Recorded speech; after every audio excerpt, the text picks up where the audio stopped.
Hello बच्चों, you are welcome in Future Study Point. और आज आप पढ़ने जा रहे हैं पे प्री बोर्ड एग्जामिनेशन 2024-25। तो सब्जेक्ट है साइंस का क्वेश्चन पेपर है ये प्री बोर्ड में जो रिसेंटली हुआ है। तो बच्चों इसमें जो है सेक्शन ए कराते हैं। तो सेक्शन में ए में है 20 क्वेश्चन MCQ। तो पहला क्वेश्चन है विच of the following is N exothermic reactions. तो कुकिंग ऑफ फूड, इसमें तो जो है हीट एनर्जी देनी पड़ती है। सब्लिमेशन ऑफ ड्राई आइस, ये भी नहीं हो सकती। रेस्पिरेशन इन ह्यूमन बींग्स, और रेस्पिरेशन ह्यूमन बींग्स इसका आंसर है। क्यों है? क्योंकि ये ऐसी केमिकल रिएक्शन है जिसमें क्या है, हीट रिलीज होती है। जैसे कि मतलब कि C6H12O6 ये ग्लूकोज का मॉलिक्यूल है, और ऑक्सीजन की प्रेजेंस में क्या होता है, जो ऑक्सीजन हम इनहेल करते हैं ये ब्रेक डाउन हो जाता है। कार्बन डाइऑक्साइड हो गया, वाटर हो गया, और क्या निकलती है, ATP मॉलिक्यूल बनता है जो क्या है, एनर्जी है। तो क्योंकि इसमें एनर्जी निकलती है तो इसलिए क्या है, ये एक्जोथर्मिक रिएक्शन। तो इसका आंसर हो जाएगा C। अगला है question number 2, when 3 ml of sodium sulphate solution. तो सोडियम सल्फेट सॉल्यूशन बता रहा है Na2SO4, और क्या बता रहा है, is added to 3 ml of solution of barium chloride. तो सॉल्यूशन ऑफ बेरियम क्लोराइड ये हो गया, तो क्या बनता है, इनसॉल्युबल सब्सटेंस एक बता रहा है, तो वो क्या हो सकता है, बेरियम सल्फेट, और क्या बनेगा, सोडियम क्लोराइड। तो बेरियम सल्फेट बनेगा, सोडियम, ये बेरियम सल्फेट जो है इनसॉल्युबल सब्सटेंस है, जो क्या होगा, नीचे सेटल डाउन हो जाता बॉटम में, कंटेनर जो भी होगा। तो क्या होगी रिएक्शन, ये प्रेसिपिटेशन रिएक्शन। अगला है question number 3, identify PQ and R in the following balance reaction. तो ये बैलेंस रिएक्शन है, इसमें PQR फाइंड आउट करना आपने। तो आपको केमिकल रिएक्शन को बैलेंस करना आना चाहिए। C6H12O6 और प्लस O2 और क्या है, वाटर। अब इसको बैलेंस करने के लिए यहाँ कार्बन के 6 एटम है, तो यहाँ 6 रख लेते हैं। अब देखते हैं कि यहाँ हो गए, फिर हम ये हाइड्रोजन को बैलेंस कर लेते हैं। हाइड्रोजन को बैलेंस करेंगे, यहाँ पर 6 पहले से रखा, उसने हिंट दे रखा है। तो हाइड्रोजन के कितने हैं इधर, 6 दूनी 12 और 12 12 24। तो 24 करने के लिए हमें क्या करना पड़ेगा, 12 इधर रखना पड़ेगा, तो 12 पूजा ये हो गया। अब ऑक्सीजन का बैलेंस कर लेते हैं। तो ऑक्सीजन का क्या है, 6 2 12 और 24 LHS में हो गया, और यहाँ पर ऑक्सीजन के 6 हो गया। तो ये क्या हो जाएगा, 6 रखना पड़ेगा यहाँ पे हमारे।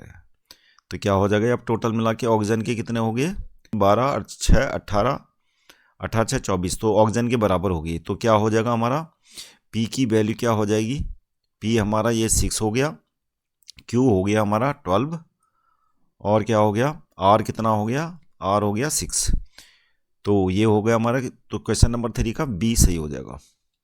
अब question number 4, bleaching powder is produced by action of chlorine on dry सिलिक लाइम। तो इसका आंसर है क्लोरीन ऑन ड्राई सिलिक लाइम। तो बच्चों ड्राई सिलिक लाइम क्या है, जब कैल्शियम ऑक्साइड की रिएक्शन कराते हैं वाटर के साथ तो क्या बन जाता है, ये बन गया आपका सिलेक्ट लाइम, कैल्शियम हाइड्रोक्साइड।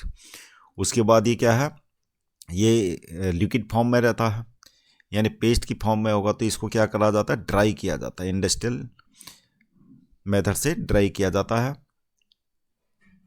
इससे वाटर हटाया जाता है। तो क्या बन गया, ड्राई, और इसका पाउडर बनाया जाता है पहले। तो इसको बोलते हैं ड्राई सिलेक्ट लाइम। अब इसकी रिएक्शन कराते हैं किससे, क्लोरीन से। तो क्या बनता है, ये बनता है, क्या बोलते हैं इसको, ब्लीचिंग पाउडर। तो ब्लीचिंग पाउडर बनाने का ये तरीका है। तो क्या आंसर होगा, B। अगला क्वेश्चन है question number 5, when electricity is pass through brine solution the products form are. तो ब्राइन सॉल्यूशन क्या होता है, कंसंट्रेटेड सोडियम क्लोराइड का जो एक्वा सॉल्यूशन होता है, इसको क्या बोल देते हैं, ब्राइन। और इससे जो चीज़ें बनती हैं, अगर इलेक्ट्रोलिसिस कराया जाए तो ये 3 आइटमें बनती हैं, क्या, hydrogen, chlorine and sodium hydroxide. तो क्या आंसर होगा, C। Question number 6, match column first with column second and select the correct option using the given codes. तो क्या है, पहला वाला A non metals which is lustrous, तो क्या होना चाहिए, ए का थर्ड होना चाहिए, ए का थर्ड हो जाएगा। तो ए का यहाँ नीचे ऑप्शन देख लेते हैं, ए का थर्ड, तो ए का थर्ड बी और डी में है। फिर अगले में चलते हैं b, a metal which is poor conductor of heat, तो पुअर कंडक्टर ऑफ हीट कौन सा है, हीट है लेड, तो बी का फर्स्ट किस में है, बी का फर्स्ट इसमें है, तो जाहिर सी बात है कि बी हमने सही कर देना है। आगे के ऑप्शन देख लेते हैं, a non metal which is liquid at room temperature, तो सी का क्या होना चाहिए, ब्रोमीन होना चाहिए, सी का फोर्थ होना चाहिए। और डी का a metal which melts when kept on our palm, तो सीजियम का मेल्टिंग पॉइंट बहुत कम होता है, इसको अगर हथेली में रखेंगे पाम में तो ये गलना शुरू हो जाता है, तो जैसे पाम में ये रखते हैं तो ये मेल्ट होना शुरू हो जाता है। तो इसलिए आंसर हमारा बी हो गया। Question number 7, some metals do not react either with cold और hot water but they react with steam to form metal oxide and hydrogen, identify them. तो ऐसे दो मेटल्स हैं यहाँ पे, एल्यूमिनियम जो है आयरन, तो ऐसा इसलिए होता है क्योंकि एल्यूमिनियम के बाहर जो है एक लेयर जम जाती है किसकी, एल्यूमिनियम ऑक्साइड की, और आयरन की भी बाहर क्या होता है, उसके सरफेस में आयरन ऑक्साइड की लेयर जम जाती है। तो उसको हटाने के लिए हमें क्या ज़्यादा एनर्जी की ज़रूरत पड़ती है, जो स्टीम में ज़्यादा होती है। तो स्टीम क्या करती है, उस लेयर को ब्रेक कर देती है, तब जाके रिएक्शन शुरू होती है एल्यूमिनियम आयरन की। तो इसलिए स्टीम के साथ ये रिएक्शन कर लेता है, हॉट एंड कोल्ड वाटर के साथ नहीं कर पाता। अगला है question number 8, a student notice that a fish was breathing faster than usual, which of the following could be reason for this observation. तो क्या है, जब वाटर में जो है ऑक्सीजन की अवेलेबिलिटी कम होगी, यानी वाटर में डिजोल्व ऑक्सीजन जब कम होगी, तो फिश क्या होती है, उसकी ब्रीथिंग फास्टर होती है, ज़्यादा से ज़्यादा ऑक्सीजन ताकि उसके अंदर वो इनहेल कर सके, इसलिए ब्रीथिंग फास्ट होती है। तो क्या होना चाहिए, decreased oxygen availability in water. अगला question number 9, after a long run an athlete experiences muscle fatigue, this fatigue is primarily due to which process occurring in the muscles. तो ये क्या होता है, वैसे तो ये लैक ऑफ ऑक्सीजन की वजह से होता है, जिसकी वजह से लैक्टिक एसिड क्या होता है, बनने लगता है, और उसी की वजह से क्या होता है, मसल फैटिक होता है। तो ये किसकी क्या होगा, यहाँ पे जो बी है ये सही हो जाएगा, एनारोबिक रेस्पिरेशन, यानी लैक ऑफ ऑक्सीजन या फिर ऑक्सीजन की नॉन अवेलेबिलिटी की वजह से। अब अगला question number 10, in an experiment if A plant is deprived of water which life process will be most directly affected and what would be A visible symptom. तो visible symptom क्या होगा, photosynthesis process सफ़र करेगी और leaves क्या हो जाएगी, wilt हो जाएगी, यानी मुरझा जाएगी। होता इसलिए है क्योंकि मान लिया सपोज करो कि ये प्लांट है, लीव्स है, तो रूट से वाटर ऊपर जाता है ऑस्मोसिस के जरिए, और यहाँ पर जो सेल वाल है, सेल वाल के अंदर इंटर करता है, जो पोर्स होते हैं उसके थ्रू वाटर इंटर कर जाता है, अंदर होता है सेल मेम्ब्रेन, और यहाँ पर सेल मेम्ब्रेन होता है, तो ये क्या होगी, लीव्स क्या होगी, लीव्स क्या करे, फूल जाएगी। तो ये क्या करता है, जो सेल वाल होती है उस पर एक प्रेशर देता है, जिसको हम क्या बोलते हैं, ट्रिगर प्रेशर, और ट्रिगर प्रेशर बढ़ने की वजह से क्या होता है, लीव्स क्या होते हैं, रिजिड होती है, अपराइटेड होती है। तो अगर ये वाटर मतलब लीव्स तक नहीं पहुंच पाए तो क्या होगा, ये मुरझा जाएगी। तो इसका आंसर होगा फोटोसिंथेसिस, लीव्स विल विल्ट माने मुरझा जाना। Question number 11, which part of brain is primarily responsible for coordinating voluntary movements and balance.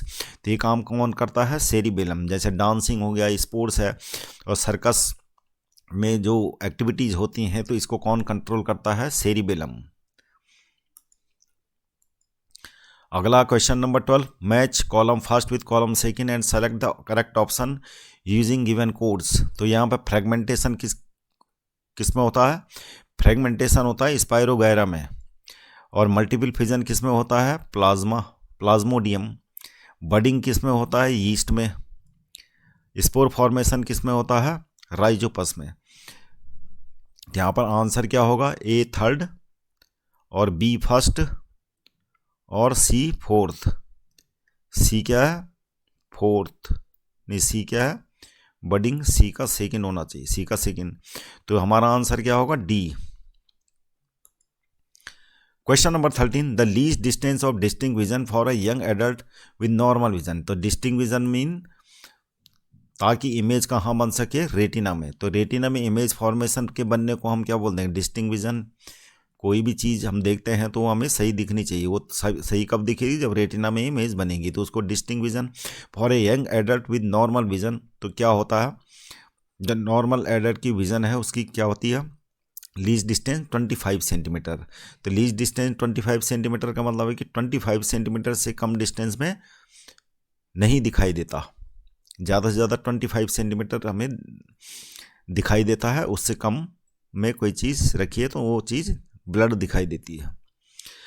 अगला क्वेश्चन है question number 14, during a classroom demonstration a laser beam passes through a glass prism and student observe a spectrum of colours, what principle explains the observation. तो ये क्या होगा, refraction. तो refraction क्या होता है, जब एक मीडियम होता है दूसरा मीडियम, तो एक मीडियम से लाइट रे क्या होती है दूसरे मीडियम में जाके क्या होती है, डेविएट हो जाती है, तो इसको तो रिफ्रैक्शन बोलते हैं।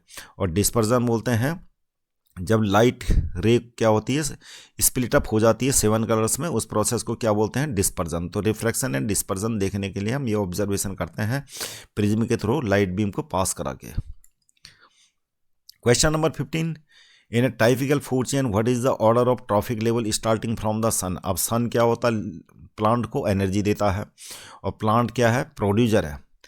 और प्लांट्स में क्या करता है, प्राइमरी कंज्यूमर्स। प्राइमरी कंज्यूमर्स में से प्लांट में जो है कोई इंसेक्ट्स है तो लीव्स खाता है, और लीव्स को कौन खाता है, सेकेंडरी कंज्यूमर यानी फ्रॉग। और फ्रॉग को कौन खाता है, स्नेक, तो टर्शियरी कंज्यूमर हो गया। तो ये हमारी आइडियल फूड चेन है, A. Question number 16, which of the following is an example of a biological magnification effect.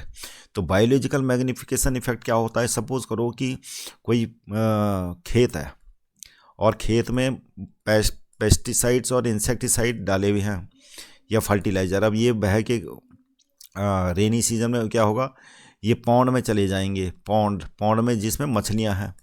अब ये पेस्टिसाइड क्या है, मछलियां खाएंगी, और छोटी मछली को बड़ी मछली खाएगी, तो उसमें जो है इसका टॉक्सिसिटी का जो कंसंट्रेशन है केमिकल्स का वो बढ़ता रहेगा। जैसे जैसे ट्रॉफिक लेवल ऊपर बढ़ता रहेगा, जैसे ह्यूमन बीइंग्स, तो ह्यूमन बीइंग सबसे टॉप मोस्ट में होते हैं ट्रॉफिक लेवल में, तो ये केमिकल्स का कंसंट्रेशन सबसे ज़्यादा किस में हो जाता है, ह्यूमन बीइंग्स में लेवल में। जैसे जैसे ऊपर बढ़ता है तो कंसंट्रेशन ऑफ केमिकल्स बढ़ता जाता है, इसी चीज़ को बायोलॉजिकल मैग्निफिकेंस कहते हैं।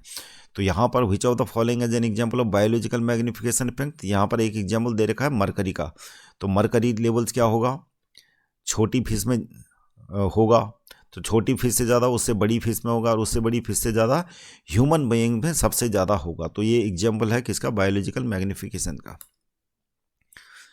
अगला क्वेश्चन है क्वेश्चन नंबर 17 से 20, ये एसर्शन और रीजन वाले क्वेश्चन है। तो यहाँ पर क्वेश्चन नंबर 17 है, baking soda is used in soda acid fire extinguisher. तो क्या होता है, ये बेकिंग सोडा होता है NaHCO3, और इसका यूज़ किया जाता है जो एक्सटिंग्विशर रखे होते हैं हॉस्पिटल्स वगैरह और घरों में। तो क्या होता है इसमें, एक तो यहाँ पर अंदर एक सिलेंडर होता है, सिलेंडर के अंदर एक और कंटेनर होता है जिसमें सल्फ्यूरिक एसिड रखा जाता है, और यहाँ पर नोब होती है।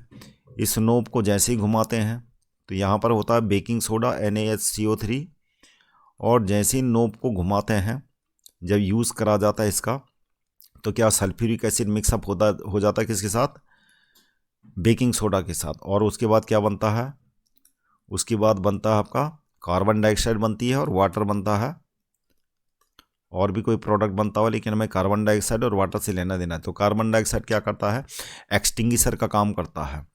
तो फ्लेम जहाँ पे जल रहा होता है और ऑक्सीजन के बीच में क्या हो जाता है, एक को ब्रेक कर देता है, मतलब ऑक्सीजन और जो फ्लेम है उसको मिलने नहीं देता और आग बुझ जाती है। एक ब्लैंकेट की तरह काम करता है। फ्लेम के चारों तरफ क्या आ जाती है, कार्बन डाइऑक्साइड। तो कार्बन डाइऑक्साइड है, फ्लेम है, तो क्या होती है, आग बुझ जाती है। तो ये बात, baking soda is used as a in soda acidic fire extinguisher, this is true. अब देखते हैं एक्सप्लेनेशन सही है कि नहीं। Baking soda releases carbon dioxide when heated which helps to smother flames. Smother मतलब ये ढक जाना, इसको स्मोथर बोलते हैं। तो फ्लेम को ढक देता है कि ऑक्सीजन का रास्ता क्या होता है, ब्रेक हो जाता है, तो ये आग बुझ जाती है।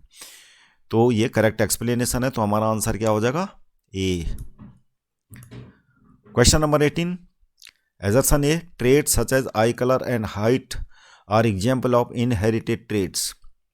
These traits are influenced by solely by environmental factors. तो environment फैक्टर से तो केवल हाइट जो है चेंज हो सकती है, इन्फ्लुएंस हो सकती है हाइट, लेकिन आई कलर टोटली इनहेरिटेड है। तो ये करेक्ट एक्सप्लेनेशन नहीं है। तो हमारा क्या है, एजर्सन ए इज राइट, लेकिन R is not correct explanation. तो ये क्या हो जाएगा हमारा आंसर, ए बी, यानी सी वाला आंसर सही हो जाएगा। अगला क्वेश्चन है, एजर्सन ये दे रखा, magnification lines has no limit. तो ये फॉल्स हो रहा है। मैग्निफिकेशन क्या होता है, मैग्निफिकेशन होता है m equal to h dash upon h. तो एच और एच डैश की कुछ ना कुछ तो लिमिट होगी एच की, तो इसलिए ये रॉन्ग हो जाएगा। तो ए is wrong.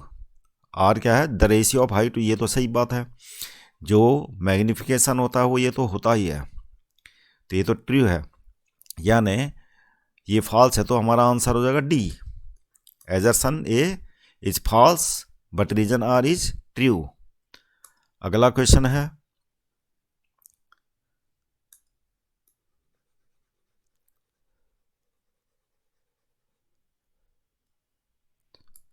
Question number 20, assertion A, human activities can significantly impact ecosystem. तो बहुत सारी एक्टिविटीज़ जो ह्यूमन बीइंग्स करते हैं, जैसे कि डिफॉरेस्टेशन हो गया, पॉल्यूशन बढ़ाना, व्हीकल्स वगैरह जो चलती हैं, ये सारी ह्यूमन एक्टिविटीज़ के पॉल्यूशन बढ़ता है। तो human activities can significantly impact ecosystems, ये बात सही है। अब देखते हैं R, activities such as deforestation and pollution can lead to habitat destruction and loss of biodiversity. तो ये करेक्ट एक्सप्लेनेशन है। तो क्या होगा, हमारा आंसर होगा ए, क्योंकि ह्यूमन एक्टिविटीज़ की वजह से क्या है, इकोसिस्टम इम्बैलेंस होता है। तो एक एग्जांपल है जैसे डिफॉरेस्टेशन है। अब डिफॉरेस्टेशन की क्या प्रॉब्लम होती है, डिफॉरेस्टेशन से क्या होता, जो पेड़ काट दिए जाए जंगल के, तो क्या जो एनिमल्स पेड़ों में रहते हैं तो वो क्या होंगे, सफ़र करेंगे। तो उनमें क्या हो सकता है, वो एक्सटिंक्ट हो सकते हैं। तो हैबिटेट डिस्ट्रक्शन हो गया। लॉस ऑफ बायोडाइवर्सिटी क्या होता है, अब जैसे कि पॉल्यूशन है, पॉल्यूशन पेस्टिसाइड जैसे खेतों में डाली, तो उससे माइक्रोब्स जो खेतों में है, सॉइल जो होती है, जो न्यूट्रिशन साइकिल के लिए बहुत ज़रूरी है माइक्रोब्स का होना, तो माइक्रोब्स को भी किल कर देता है। माइक्रोब्स नहीं हो रही तो क्या होगा, हैबिटेट डिस्ट्रक्शन हो गया ये। तो बच्चों, ऐसे ही वीडियो देखने के लिए चैनल को सब्सक्राइब कीजिएगा, लाइक कीजिएगा। Thank you very much for seeing this video.